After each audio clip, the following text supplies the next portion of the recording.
Si c'est le transfert de matière, je vous prends un exemple. Vous faites l'extraction, je ne sais pas, du jus de foléré, ou bien l'extraction du jus de canne, ou de baobab, ou de souchière, je ne sais pas. Vous avez votre matrice, vous l'introduisez dans le solvant d'extraction. Quel est le sens du transfert?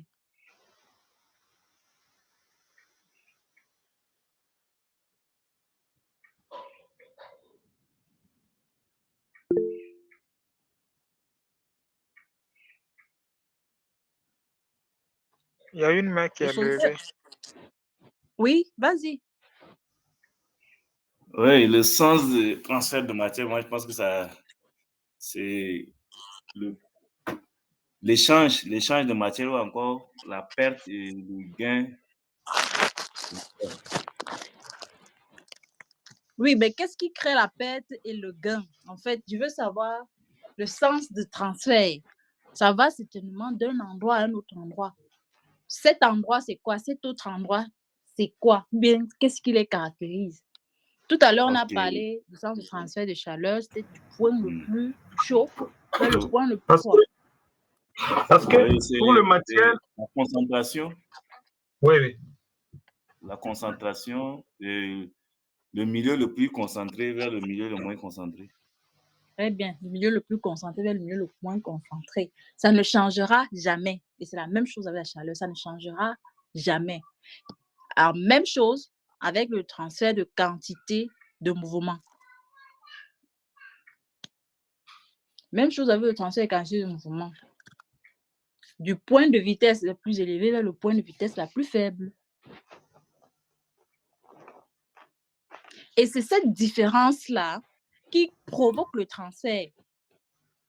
S'il n'y a pas cette différence-là, il n'y aura pas de transfert. C'est-à-dire les deux points auront, si c'est le cas de la chaleur, auront les mêmes températures et il n'y aura pas de transfert. Ou alors, les deux points auront les mêmes concentrations et le transfert ne se fera pas.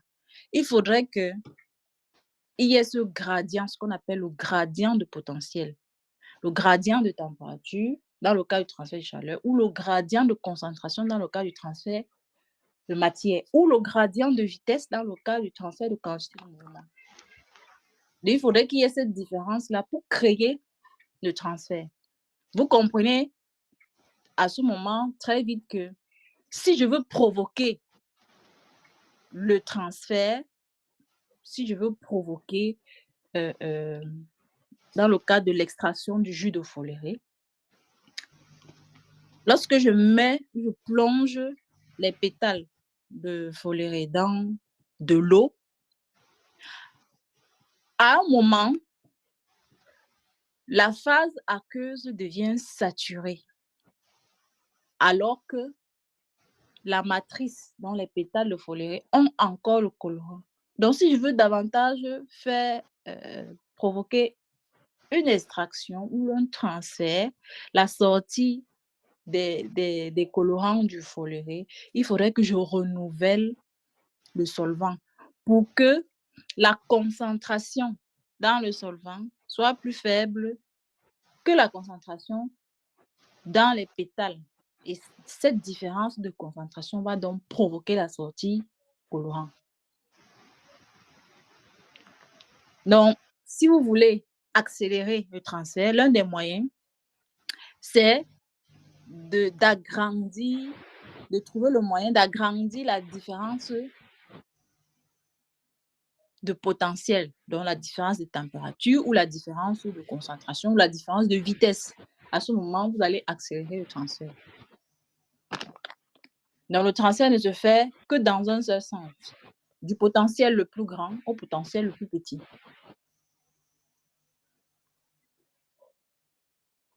Maintenant, le transfert de chaleur, il y a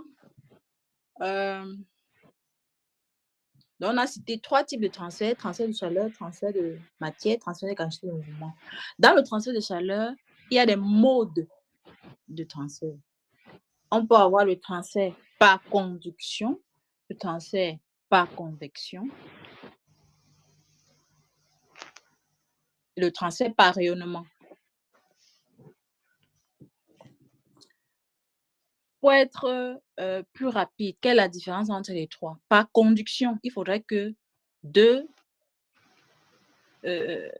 transfert par conduction se fait à l'intérieur d'un solide ou entre un ou plusieurs solides. Le transfert par conduction se fait à l'intérieur d'un solide. Je vous prends l'exemple, vous avez un mur qui sépare l'extérieur et l'intérieur d'une maison. La conduction va se faire dans le mur. La température à l'extérieur est différente de la température à l'intérieur. Et le transfert va se faire dans le mur. Donc, vous avez la face extérieure du mur qui a une température différente de la face intérieure du mur. Le transfert va donc se faire à l'intérieur. Je suis au sous-titre 2, 3, 2, 1.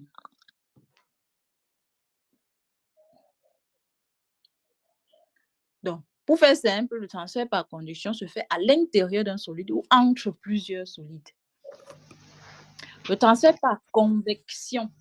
Le transfert par convection, il faudrait qu'il y ait un fluide en mouvement, en contact avec un solide. Un fluide en mouvement, en contact avec un solide. Je vous prends l'exemple simple de la bouilloire comme on a pris tout à l'heure. Le liquide qui est dans la bouilloire est en contact avec une surface et cette surface est en contact avec les résistances. En contact avec les résistances. Ces résistances vont échauffer la surface. Là, c'est le transfert par conduction. Mais cette surface va donc échauffer le fluide qui est à l'intérieur de la bouilloire. À ce moment, c'est le transfert par convection. Il faudrait qu'il y ait un fluide en mouvement, en contact avec un solide. À ce moment, on va parler de transfert par convection. Le transfert par rayonnement. Un exemple, c'est lorsque vous êtes proche du feu. Lorsque vous êtes proche du feu, ce n'est pas l'air qui est tout autour du feu que vous ressentez. Ce sont les rayons émis par la flamme. Ce sont les rayons émis par la flamme. Donc, le rayonnement n'a pas besoin d'un fluide qui va l'aider à transporter de la chaleur. Ça n'a pas besoin d'un solide qui va l'aider à transporter de la chaleur. Ça peut même se faire dans le vide. La preuve, quand vous marchez, quand il fait soleil et que vous marchez à l'extérieur, vous ressentez la chaleur des rayons du soleil sur votre peau. Ce n'est pas l'air qui est tout autour de vous qui a cette température-là. La température ou bien la chaleur que vous ressentez sur votre peau, ce n'est pas la chaleur de l'air. Certes, l'air a sa chaleur, mais la chaleur que vous ressentez là semble être plus élevée que la chaleur de l'air même. C'est la chaleur qui provient des rayons directement, des rayons du soleil. Certes, c'est filtré par la couche d'ozone, filtré par les différentes couches d'air, etc., avant d'arriver sur votre peau. Mais l'air qui circule tout autour de vous n'a pas la même température ou bien n'a pas la même chaleur que celle que vous ressentez sur votre peau. Donc, le rayonnement, transfert par rayonnement, peut se faire même dans le vide, c'est-à-dire en absence d'air, en absence de fluide. Ça peut se faire dans le vide.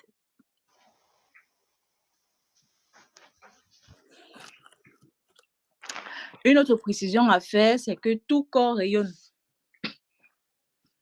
Tout corps va absorber de la chaleur et émettre une quantité de chaleur. Donc, elle va absorber La quantité qu'elle absorbe, une partie va traverser ce corps et une autre partie va être émise du corps. Quand je dis tout corps absorbe, c'est-à-dire même les particules d'air,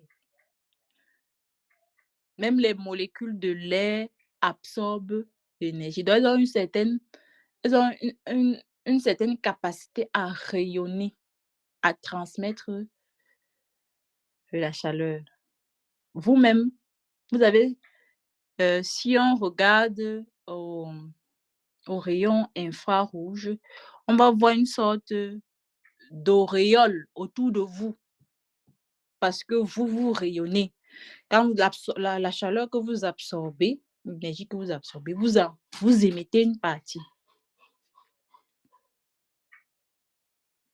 Donc, c'est ça, le rayonnement. On peut avoir le transfert par rayonnement. Un autre exemple du transfert par rayonnement, c'est peut-être quand vous allez, quand vous êtes proche des fours, là, quand vous allez souvent acheter du soya, vous êtes proche des fours, vous ressentez la chaleur du four. Ce n'est pas la chaleur de l'air qui est échauffée par le four. C'est la chaleur du four que vous ressentez. Ça, c'est le rayonnement. L'air même qui circule tout autour n'est pas aussi chaude.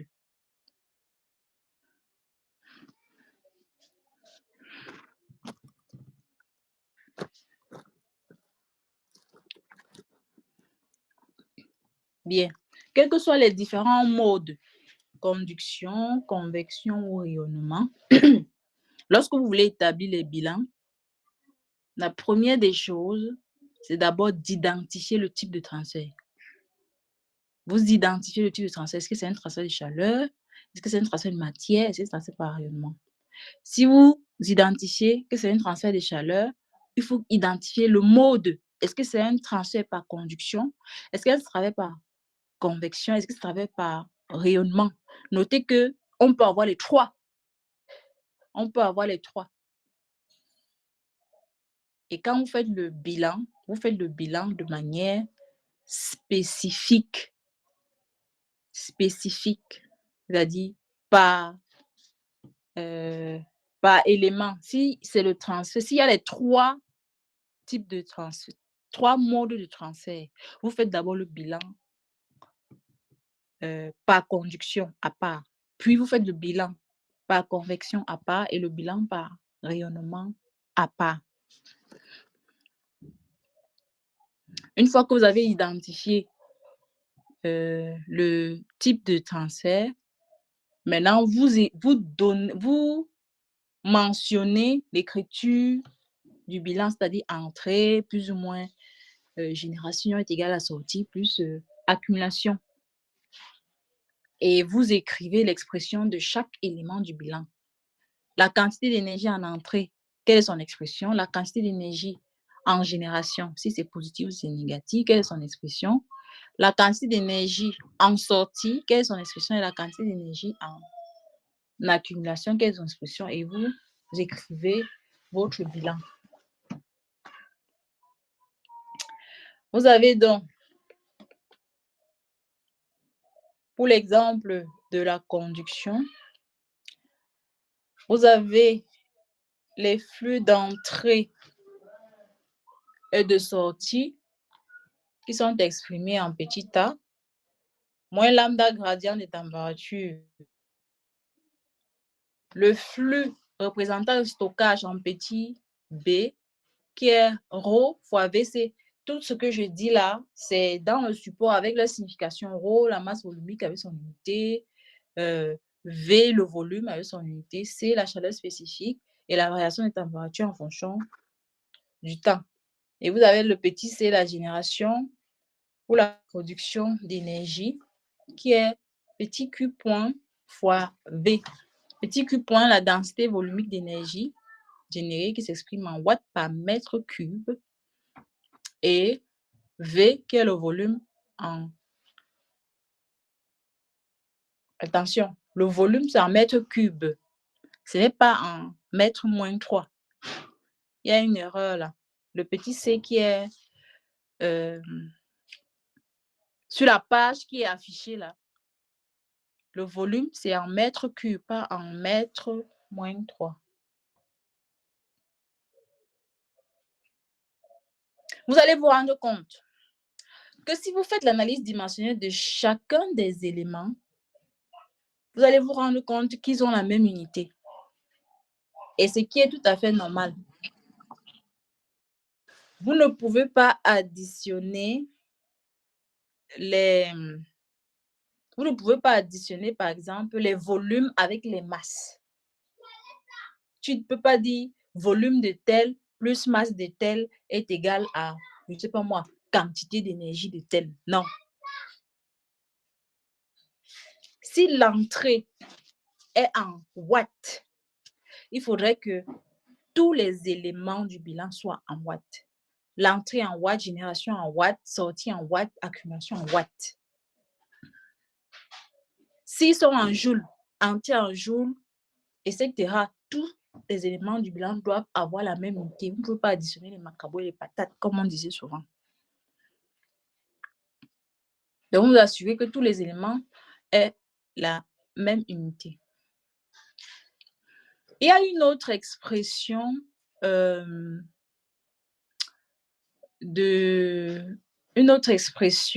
en transfert de chaleur qu'on utilise, c'est la densité. La densité de flux de chaleur.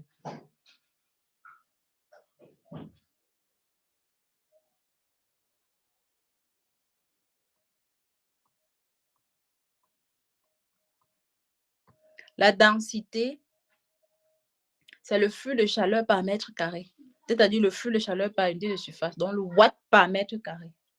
Watt qui est le flux de chaleur, mètre carré qui est la surface. Watt par mètre carré, c'est la densité de flux. Si donc l'entrée est exprimée en densité de flux, c'est-à-dire en watts par mètre carré, il faudrait que la génération soit exprimée en watts par mètre carré, la sortie en watts par mètre carré et l'accumulation pareil. Bon, là, vous avez quelques développements mathématiques qui mènent tous à l'expression que vous avez en dessous de la figure 7.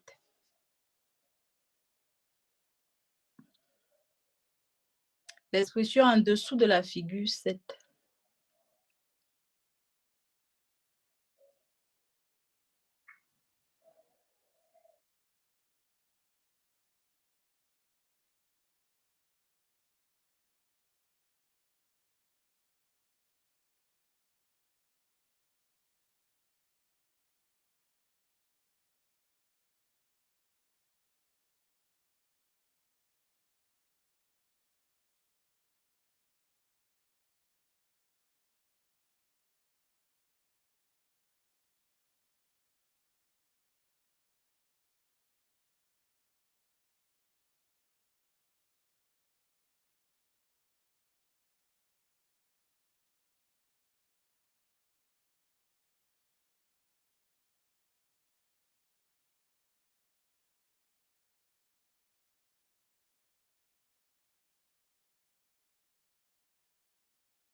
ce qu'on va voir tout à l'heure, là, c'est un exercice d'application.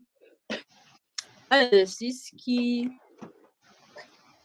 présente globalement les calculs que l'on fait en transfert de matière.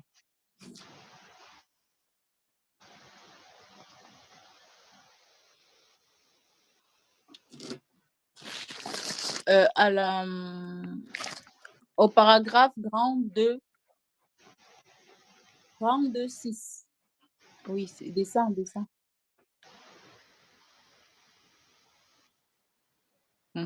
Exemple d'un procédé application numérique.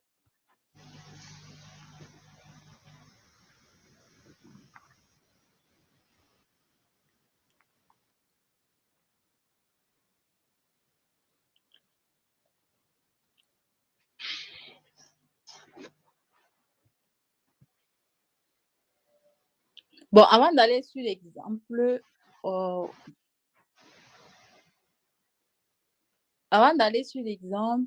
il faut remonte un peu, il y a un chemin au-dessus.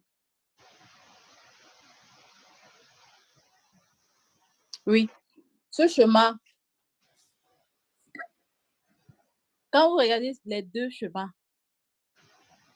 quelle est la différence? Il y a une différence, laquelle?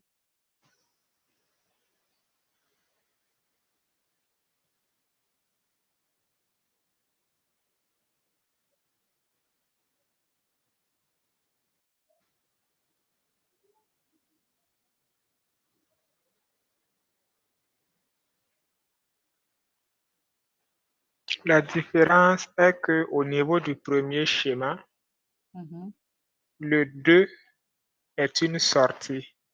Oui. Alors qu'au niveau du deuxième schéma, le 2 est une entrée. Oui.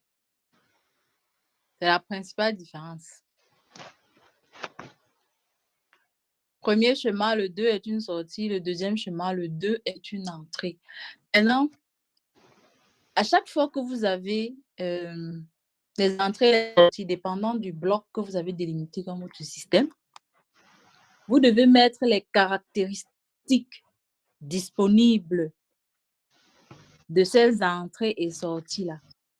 Par exemple, en 1, vous avez F1 qui est égal à 5 mol par seconde. Le mol par seconde, c'est quoi?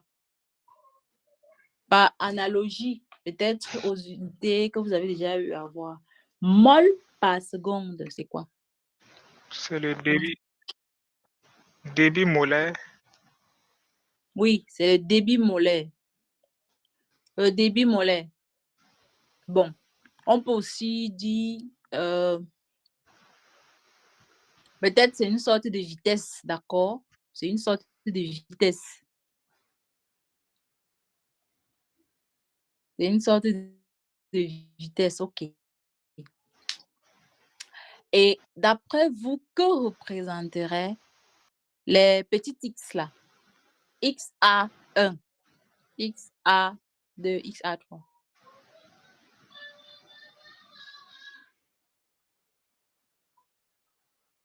Qu'est-ce que ça représente?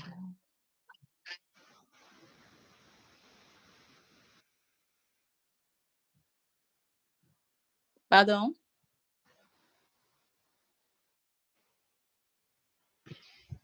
Bon, pour moi, XA1, XA2, c'est le pourcentage des constituants dans le mélange. Le pourcentage des constituants qui entrent dans le mélange.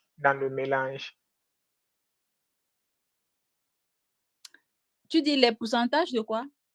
Des constituants qui entrent dans le mélange. Bon, pas forcément qui entrent. Parce que j'ai XA1, XA2, XA3. Note bien qu'en 1, c'est A et B qui entrent. C'est un peu comme si vous avez mis le lait et le ferment. C'est un peu comme si vous avez mis le lait et le ferment. Le lait étant A, le ferment étant B. Que représente XA1?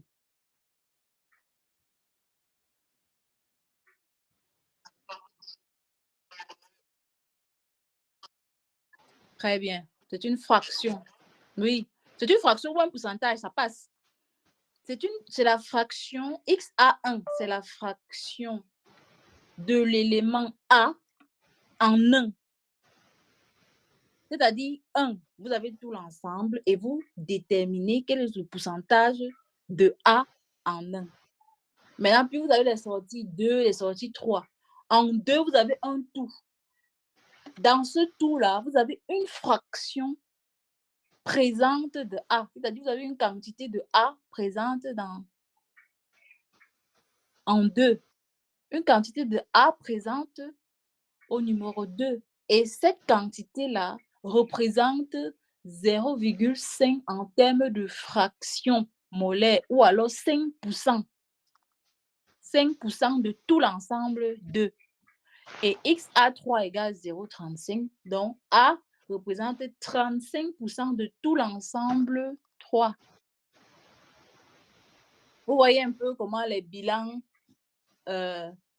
spécifiques commencent à ressortir. Parce que là, tu as la quantité de A en 1, la quantité de A en 2, la quantité de A en 3. Bilan général, tu dis, bilan général, c'est entrée plus ou moins génération est égal à sortie plus accumulation. Maintenant, tu fais le bilan spécifique. Bilan spécifique, si on dit que tu travailles uniquement avec les débits, tu vas dire le débit de 1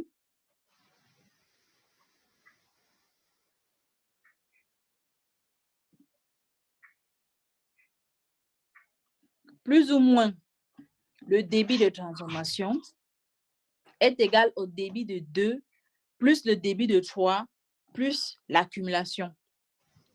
Maintenant, si on suppose que le régime est permanent, l'accumulation est nulle. Si on suppose que ce n'est qu'un simple mélange sans réaction, c'est-à-dire rien n'est transformé, rien n'est détruit, simplement, ça veut dire qu'il n'y a pas de génération. À la fin, tu auras un bilan F de 1 est égal à F de 2 plus F de 3 pour le premier chemin. Ça, c'est le bilan général. Maintenant, il faut que tu fasses le bilan spécifique. Le bilan spécifique, puisque tu as mis A et B en 1, tu dois faire le bilan par rapport à A et le bilan par rapport à B. Pour A, tu auras F fois la F de 1 fois la fraction de A dans 1 est égal à F de 2 fois la fraction de A dans 2 plus F de 3 fois la fraction de A dans 3. Ça, c'est uniquement par rapport à A. Mais là, il faut déterminer. Aïe, aïe, aïe. Vous m'écoutez? Oui, on vous reçoit, mais parfois ça lâche. Ça se coupe, oui. Ouais, ça Le se problème coupe. de réseau. Problème de réseau. Maintenant, si je vous demande de me donner l'expression du bilan par rapport à B pour le premier chemin. Excusez-moi, je vais déborder peut-être, on va finir à 21h30.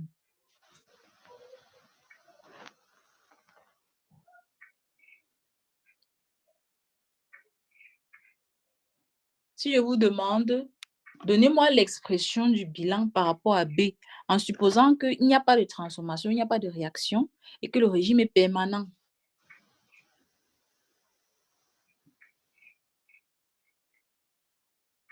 Régime permanent veut dire pas d'accumulation. Pas de transformation veut dire pas de génération.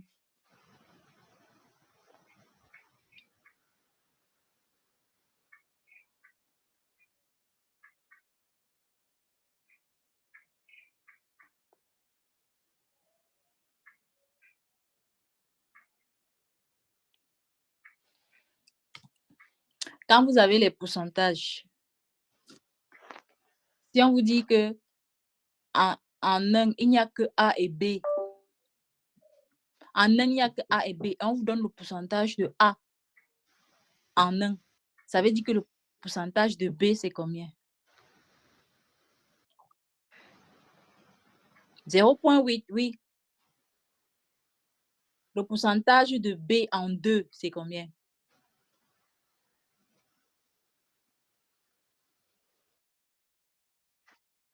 Oui, 0,95. Le pourcentage de B en 3, c'est 0,65. 0,65. Maintenant, j'ai proposé une écriture du bilan spécifique uniquement par rapport à A. Pouvez-vous me proposer un bilan spécifique uniquement par rapport à B?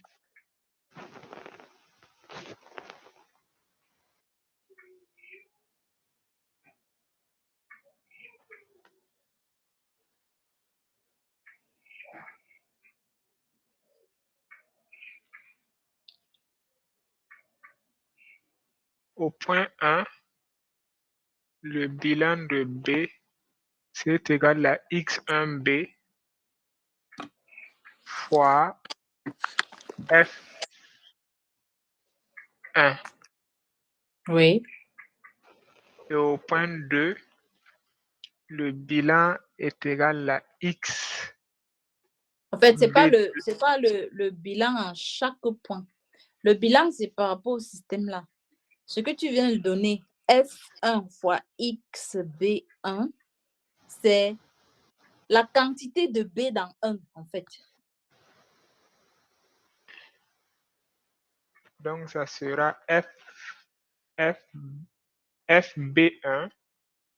F fois XB1, oui.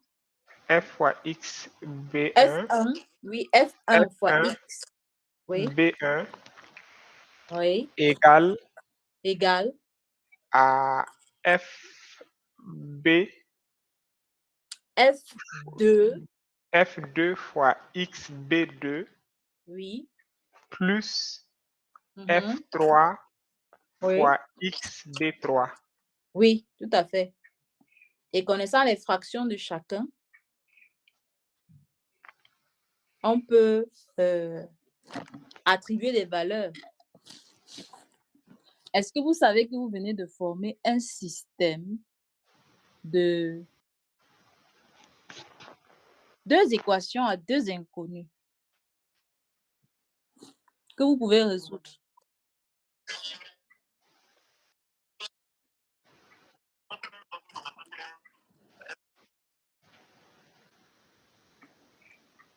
Un système d'équations à 2 inconnus. Qui sont les inconnus? F2, F3. Et avec ce système d'équations à 2 inconnus, de 2 équations à 2 inconnus, vous pouvez facilement résoudre le système. Bon, on va prendre cet exemple et... Pardon?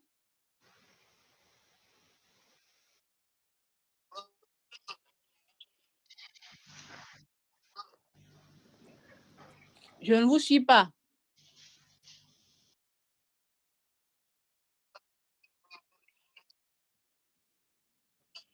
Oui,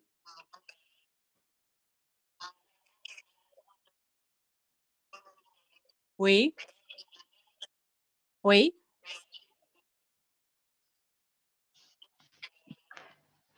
Oui, c'est le même. C'est le même parce que en 1, vous avez A et B. C'est-à-dire le F qui est égal à 5 mol par seconde là, c'est A et B dedans. Et quand vous avez donc le pourcentage de A qui est 0,2, vous pouvez déduire la quantité de A en position 1. Et ce sera la même chose.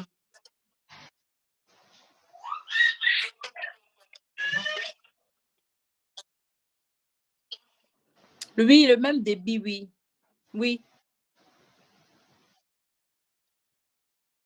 Non, ils n'ont pas, attention, attention, Ils n'ont pas le même débit. C'est le débit global qui est égal au débit de A plus le débit de B.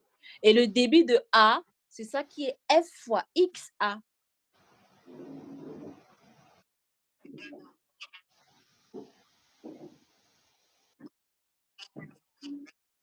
Oui. Mhm.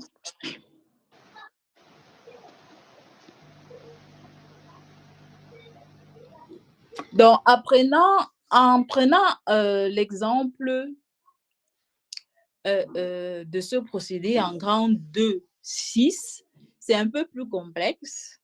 Ce qu'on va faire, vous avez le schéma avec des chiffres et vous avez des données en dessous qui vont vous permettre d'établir les bilans et éventuellement de remplir ce tableau en dessous.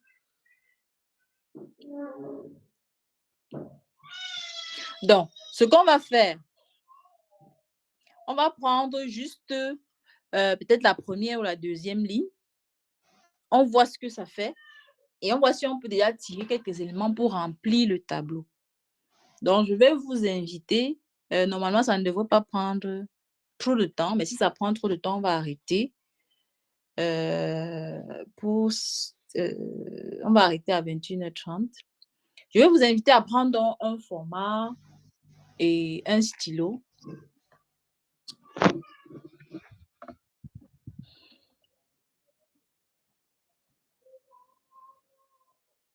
Donc, en regardant ce schéma d'un procédé quelconque et avec les données ci-dessous, on va essayer d'établir les bilans et de ressortir les éléments ou les réponses pour remplir le tableau. Donc, en données, on a les constituants mis en jeu sont A, B et C.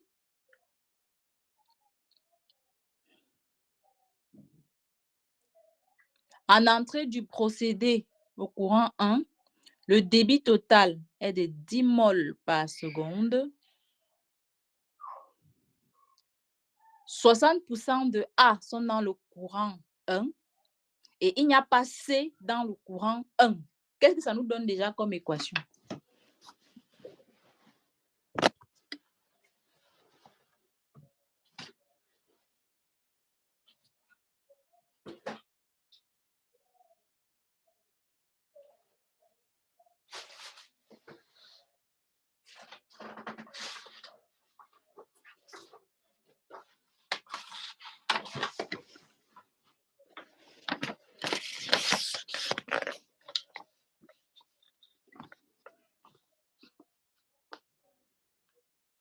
Donc, on vous dit, on a A, B, C, sont les constituants mis en jeu dans le procédé. Et que premièrement, en entrée du procédé, le débit total, donc on peut dire F1 égale 10 mol par seconde. Ensuite, on dit 60% de A se retrouve dans le courant 1. On peut dire XA, n'est-ce pas? XA 1 égale 60% ou 0,6. Et on dit il n'y a pas C dans 1. Ça veut dire F1 est égal à juste A plus B. Il n'y a pas C. On est d'accord jusqu'ici? Ouais. La première donnée. Maintenant, notez que 1 à 1 va s'adjoindre 7 pour avoir 2.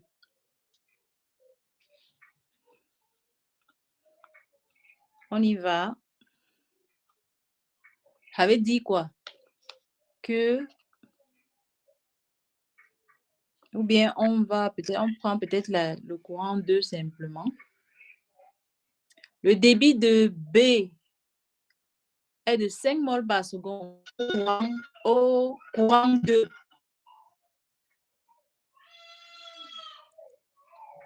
Qu'est-ce que ça veut dire? Je peux avoir XB, non? XB2. J'ai F de B qui est égal à 5 moles par seconde.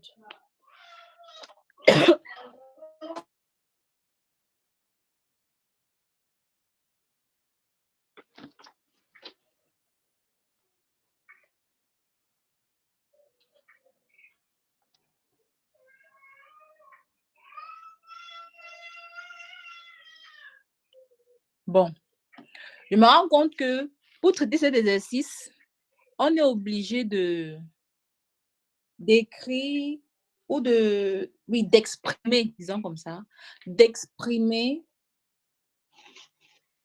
tous les éléments sous forme d'équation avant peut-être de trouver la première solution. On risque d'exprimer tous les éléments sous forme d'équation avant de trouver la première solution.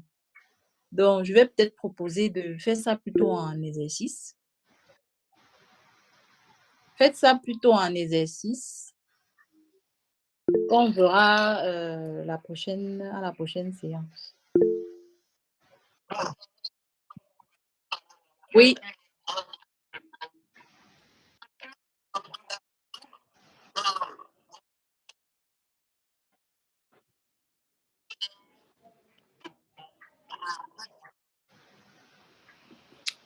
pardon, vous dites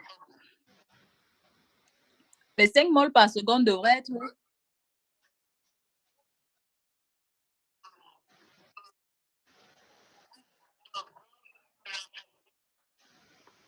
Oui, XB2 fois F2, je suis d'accord avec toi.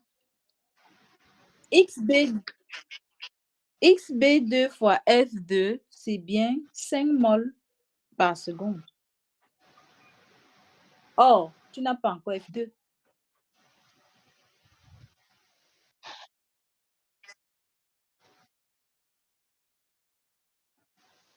XB2, ok.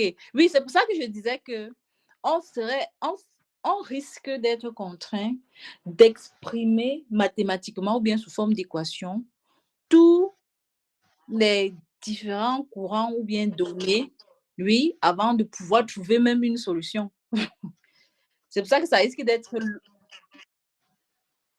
Mhm.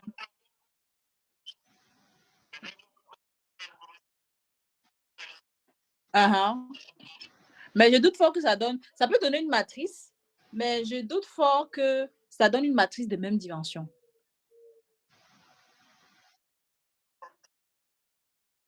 Ouais, ça ne va pas vous donner une matrice de même dimension et ça risque d'être complexe de chercher à la résoudre sous forme matricielle.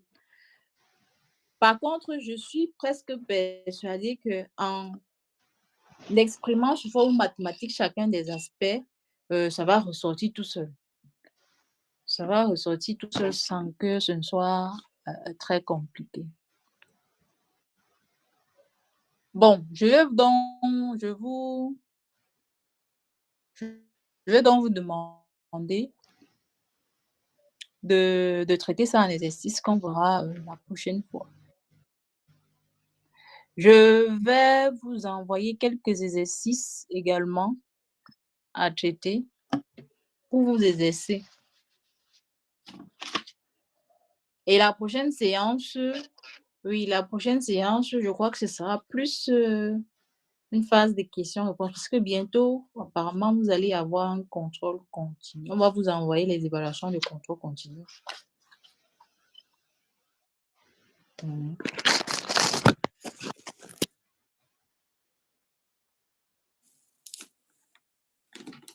Bon, je continue d'insister en disant que ceci, ce n'est que la base.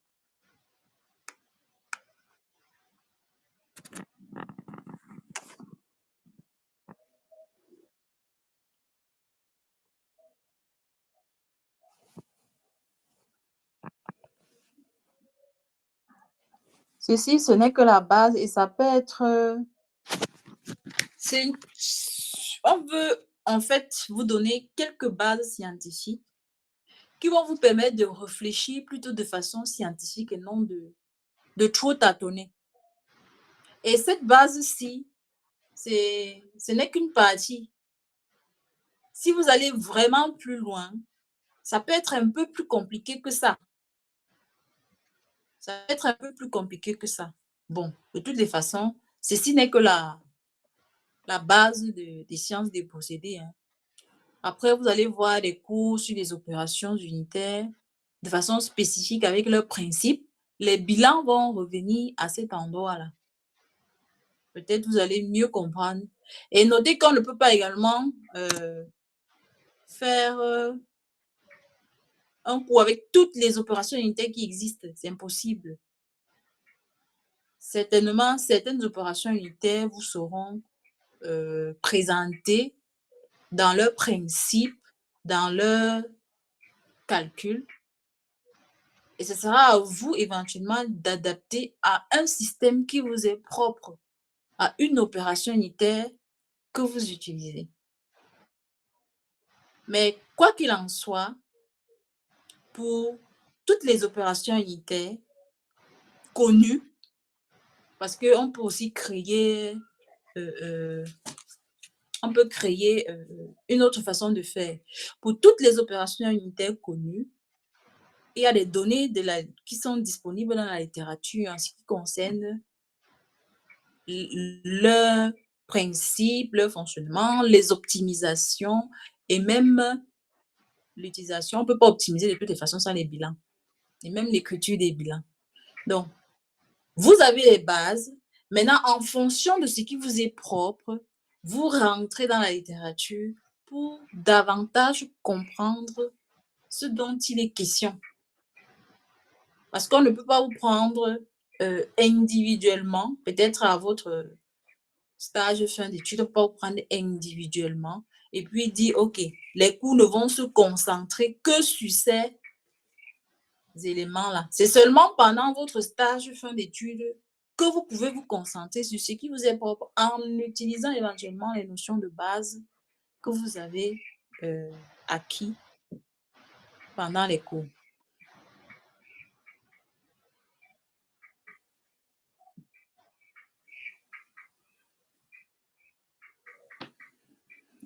OK. Bon, sur ce, je vais vous souhaiter une bonne soirée.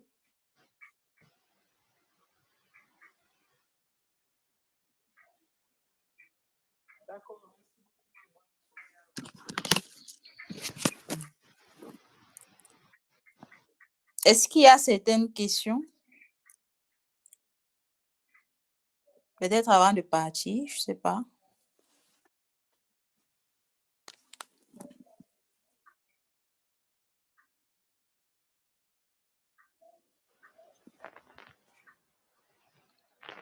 Bon, comme personne ne réagit, je crois qu'il n'y a pas de questions. OK. Bon, à la prochaine séance donc. Ok, merci.